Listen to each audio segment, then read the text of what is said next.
Hello friends, welcome to our Krishna coaching family.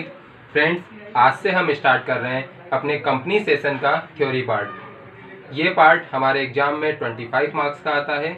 हम इसे completely cover करेंगे, तो एक एक वीडियो को ध्यान से देखिएगा। फ्रेंड्स, आप लोग इस चैनल को ज़्यादा से ज़्यादा शेयर कीजिए, अपने दोस्तों तक भी पहुँचाइए। ज्ञान रखने से नहीं बढ़ता, ज्ञान बांटने से बढ़ता है। Thank you. हम चलते हैं अपनी वीडियो की तरफ।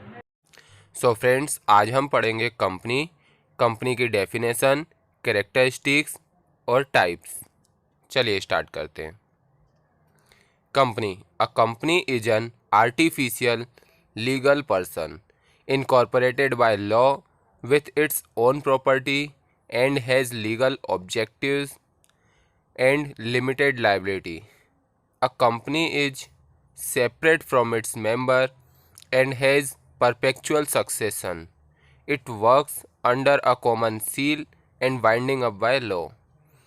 मतलब दोस्तों, जो कंपनी है एक आर्टिफिशियल लीगल पर्सन है। आर्टिफिशियल पर्सन कौन होते हैं? पर्सन दो प्रकार के होते हैं, एक नेचुरल पर्सन, एक आर्टिफिशियल पर्सन। नेचुरल पर्सन का मतलब क्या होता है?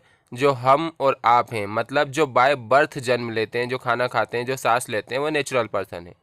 आर्टिफिशियल पर्सन कौन है? आर्टिफिशियल पर्सन जिसे नेचुरल पर्सन्स बनाते हैं, जैसे हम बनाते हैं। आपने सोशल साइंस में पढ़ा था आर्टिफिशियल सैटेलाइट, कृत्रिम उपग्रह, मतलब जो उपग्रह हमने बनाए हैं, वैसे ही ये आर्टिफिशियल पर्सन है जिसे हम लोग मिलकर बनाते हैं। लीगल पर्सन क्यों है? क्योंकि ये इनकॉर्पोरेटेड बाय लॉ है, मतलब ये लॉ के द्वारा बनाई जाती है, लॉ के द्वारा इसका इनकॉर्पोरेशन होता है। Then with its own property, मतलब इसकी खुद की प्रॉपर्टी होती है, इसकी खुद की असेट्स होती है, खुद की लाइबिलिटी होती है। लीगल ऑब्जेक्टिव, इसका एक ऑब्जेक्टिव होता है जो कि लीगल होना चाहिए। मतलब अगर हम कंपनी खोल रहे हैं एजुकेशन के फील्ड में, तो हम सिर्फ एजुकेशन का ही काम करेंगे। अगर हम हॉस्पिटल खोल रहे हैं तो सिर्फ हॉस्पिटल का काम करेंगे, हॉस्पिटल में एजुकेशन का काम नहीं करेंगे। फूड कॉरपोरेशन है तो सिर्फ फूड कॉरपोरेशन का काम करेंगे। ये ऑब्जेक्टिव्स है कि कौन से ऑब्जेक्टिव पे हम काम कर रहे हैं। लिमिटेड लाइबिलिटी, इसकी जो लाइबिलिटी होती है लिमिटेड होती है। पार्टनरशिप पढ़ते वक्त हमने बात की थी कि पार्टनर्स की लाइबिलिटी जो है वो अनलिमिटेड होती है, लेकिन यहाँ पर शेयर होल्डर्स की लाइबिलिटी लिमिटेड होती है up to their share value, मतलब जितने का उन्होंने शेयर खरीदा है उतनी ही उनकी लाइबिलिटी है। A company is separate from its member, company जो है वो अपने मेंबर्स से सेपरेट है। मतलब जियो को जियो के नाम से जानते हैं, रिलायंस को रिलायंस के नाम से जानते हैं, मुकेश अंबानी के नाम से नहीं जानते हैं। एयरटेल को एयरटेल के नाम से जानते हैं, सुनील भारती मित्तल के नाम से नहीं जानते। टाटा को टाटा के नाम से जानते हैं, जमशेदजी टाटा या रतन टाटा के नाम से नहीं जानते। इस तरीके से कंपनी जो है वो अलग होती है, इनके मेंबर्स अलग होते हैं। कंपनी पर हम स्यू कर सकते हैं, केस कर सकते हैं, कंपनी भी हम पर अपने नाम से स्यू और केस कर सकती है। परपेचुअल सक्सेशन, परपेचुअल सक्सेशन का मतलब होता है दोस्तों, ये चलती रहती है, कभी बंद नहीं होती। मतलब कभी भी इसके सारे मालिक मर जाएं, इसके मालिक जो भी हैं या जो इसे चला रहे हैं डायरेक्टर्स, उनमें से किसी की डेथ हो जाती है तो भी कंपनी नहीं मरती, कंपनी चलती रहती है। सपोज़ हमारी कंपनी के 50 मालिक थे और 50 एक साथ कहीं जा रहे थे और 50 एक साथ मर जाते हैं तो भी हमारी कंपनी नहीं बंद होगी, हमारी कंपनी चलती रहेगी। कौन चलाएगा? तो सरकार चलाएगी या तो उनके लीगल हायर्स चलाएंगे। It works under a common seal, ये एक कॉमन सील के अंडर काम करती है। मतलब नेचुरल पर्सन के तो हाथ होते हैं तो वो साइन कर सकता है, इसके हाथ नहीं होते तो ये कॉमन सील के अंडर काम करती है। इसकी एक कॉमन सील होगी and winding up by law, और जैसे इसका इनकॉर्पोरेशन लॉ के द्वारा होता है वैसे इसका वाइंडिंग अप भी लॉ के द्वारा होता है, ये बंद भी लॉ के द्वारा ही होती है। कैरेक्टरिस्टिक्स ऑफ कंपनी, हमने वैसे ये सारे कैरेक्टरिस्टिक्स डेफिनेशन में डिस्कस कर लिए हैं, देख लेते हैं। इनकॉर्पोरेशन बाय लॉ, लॉ के द्वारा बनती है। आर्टिफिशियल पर्सन है, separate succession, separate from its member. Perpetual succession, perpetual का मतलब हमने बताया आपको कि चलती रहती है, continue. Common seal, common seal के अंदर काम करती है। लायबिलिटी लिमिटेड होती है। ट्रांसफरेबिलिटी ऑफ शेयर, हमने पार्टनरशिप में देखा था कि अपने शेयर्स पार्टनर किसी को भी ट्रांसफ़र नहीं कर सकते, जबकि यहाँ पर हम अपने शेयर जिसको चाहे उसको ट्रांसफ़र कर सकते हैं, किसी को भी। Types of company, private company, public company, government company, holding company, subsidiary company, 1% company. Friends, इसके अलावा भी बहुत सारे टाइप्स की कंपनियां होती हैं हमारे पास, लेकिन हम यहाँ पे वही कवर कर रहे हैं जो कि इम्पोर्टेंट है, जो कि आपके सिलेबस के हिसाब से भी इम्पोर्टेंट है और समझने के हिसाब से भी इम्पोर्टेंट है। सबसे पहले प्राइवेट कंपनी।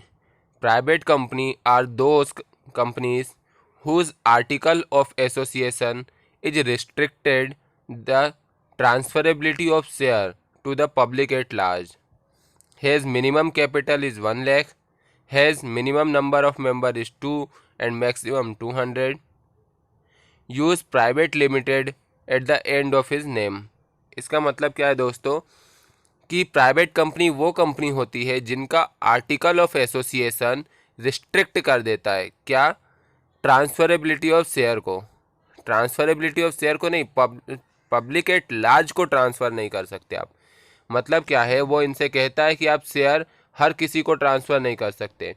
अगर आपको शेयर ट्रांसफ़र करना है तो आप या तो कंपनी के मालिक को या फिर बाकी मेंबर्स जो है उन्हें, या फिर कंपनी के मालिक के दोस्तों रिश्तेदारों को, या बाकी मेंबर्स के दोस्तों रिश्तेदारों को, या अपने दोस्त रिश्तेदार को ही ट्रांसफ़र कर सकते हो। हर किसी को, अजनबी इंसान को पब्लिक एट लार्ज में आप शेयर ट्रांसफ़र नहीं कर सकते। Has minimum capital is 1 lakh, इनकी जो पेडअप कैपिटल होती है कम से कम 1 लाख होनी चाहिए, तभी ये कंपनियां ओपन होंगे। Has minimum number of partner is 2, कम से कम 2 लोग होने चाहिए। एंड मैक्सिमम 200, और ज़्यादा से ज़्यादा 200 लोग हो सकते हैं। Use private limited at the end of his name, ये अपने नाम के लास्ट में एक वर्ड प्राइवेट लिमिटेड यूज़ करती हैं। Then public company. Public companies are those companies whose share are freely transferable, minimum capital 5 lakhs, minimum number of member is 7, use limited at the end of his name. मतलब क्या है, इनके जो shares होते हैं वो फ्रीली ट्रांसफरेबल होते हैं। ये वर्ल्ड एट लार्ज में कहीं भी किसी को भी शेयर ट्रांसफ़र कर सकते हैं। आप एफबी पे किसी से बात कर रहे थे, उसने आपसे कहा मुझे शेयर खरीदने, आपने कहा मेरे को बेचने, और आपने शेयर उसे बेच दिए। आप मॉल घूमने गए, वहाँ पे आपको कोई व्यक्ति मिला, उसे शेयर खरीदने थे, आपने उसे शेयर बेच दिए। किसी को भी बेच सकते हैं इसके शेयर। मिनिमम कैपिटल, कम से कम इस कंपनी को स्टार्ट करने के लिए 5 लाख रुपए की ज़रूरत होती है। Minimum number of member is 7, कम से कम इस कंपनी को स्टार्ट करने के लिए 7 लोगों की ज़रूरत होती है। Use limited at the end of his name, अपने नाम के लास्ट में ये कंपनियां लिमिटेड वर्ड का यूज़ करती हैं। Then government company. Government company जो है, government company is a company or organization in which at least 51% of paid up capital is held by central government or state government or partly by both central and state government। मतलब ऐसी कंपनियां या organisation जिसके 51% share, at least मतलब कम से कम 51% share जो है वो सेंट्रल गवर्नमेंट ने या फिर स्टेट गवर्नमेंट ने या दोनों ने मिल के आधे मतलब किसी भी प्रोपोर्शन में दोनों ने मिलकर वो शेयर अगर हेल्ड कर रखे हैं तो हम उस कंपनी को बोलेंगे government company. Then holding company. The holding company is said to be the holding company if that particular company holds और owns at least 50% of the other company and has the authority to make management decision, influence and controls the company's board of directors। A holding company may exist for the sole purpose of controlling and managing subsidiary companies. इसका मतलब है holding company जो होती है वो एक ऐसी company है जो किसी और कंपनी में, किसी अदर कंपनी में 50% से ज़्यादा शेयर होल्ड कर ले, या फिर उनके जो मैनेजमेंट अथॉरिटी है, जो बोर्ड ऑफ डायरेक्टर्स है, उसमें 50% से ज़्यादा डायरेक्टर्स इस कंपनी के हों, तो वो कंपनी होल्डिंग कंपनी बन जाती है। होल्डिंग कंपनी का काम क्या होता है? होल्डिंग कंपनी दूसरी कंपनी के मैनेजमेंट डिसीजंस लेती है, उसे इन्फ्लुएंस करती है, उसे कंट्रोल करती है, उनके बोर्ड ऑफ डायरेक्टर्स को कंट्रोल करती है, पूरी कंपनी को मैनेज करती है। ये सभी करने की पावर अगर किसी कंपनी के पास है तो वो होल्डिंग कंपनी कहलाएगी। Subsidiary company, the subsidiary company is the company that is controlled by the holding company. It is defined as a company body corporate where the holding company controls the composition of the board of director। मतलब क्या है दोस्तों? जिस company को holding company hold कर रही है, control कर रही है, वो कंपनी सब्सिडियरी कंपनी है। सब्सिडियरी कंपनी एक ऐसी कंपनी है जिसे होल्डिंग कंपनी के द्वारा होल्ड किया जाता है, कंट्रोल किया जाता है। उनके बोर्ड ऑफ डायरेक्टर्स के डिसीजंस को भी होल्डिंग कंपनी ही कंट्रोल करती है।